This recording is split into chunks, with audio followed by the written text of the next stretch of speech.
বলিও নবাবজাদি, মেহমানরা তো চলে আসার সময় হলো, তোমার কি সেদিকে কোনো খেয়াল আছে নাকি আমাকে এখন গিয়ে হাঁড়ি ঠেলতে হবে? যাও তাড়াতাড়ি গিয়ে রান্না চড়াও। জি মা, আমি এখনই যাচ্ছি। অনেক কষ্ট হচ্ছে তাই না?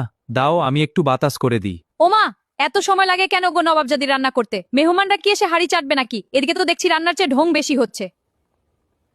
উফ, মেহমানরা যা জোর করলো না, খাবার খেয়েই আসলাম, তারা ছাড়লই না, বাধ্য হয়ে তাদের সাথেই বসে খেতে হলো। তা তুমি খেয়েছো? না, আমার এখনো খাওয়া হয়নি। সে কি, সকাল থেকে এত পরিশ্রম করেছো আর এখনো খাওনি? হ্যাঁ, সময় পাইনি। তুমি এক্ষুনি এখানে বসো, আর কোনো কাজ করতে হবে না। আজ আমি নিজের হাতে খাবার এনে তোমাকে খাইয়ে দেব। এত কষ্ট করতে হবে না। কোনো কষ্ট না।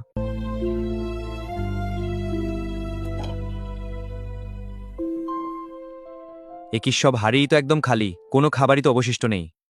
কি গো নবাবজাদি, এখন কি শুয়ে শুয়ে ঘুমানোর সময়? রান্নাঘরে যে এঁঠো বাসন আর হাঁড়ি পাতিল পড়ে আছে, ওগুলো কি আমার বাবা এসে ধুয়ে দিয়ে যাবে? তোমরা কি মানুষ মা?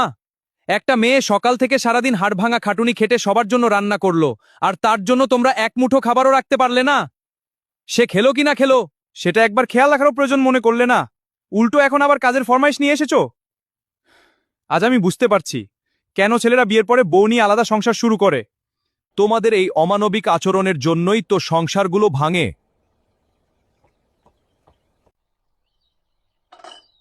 তোমার কি কোনো কিছুতেই কষ্ট হয় না?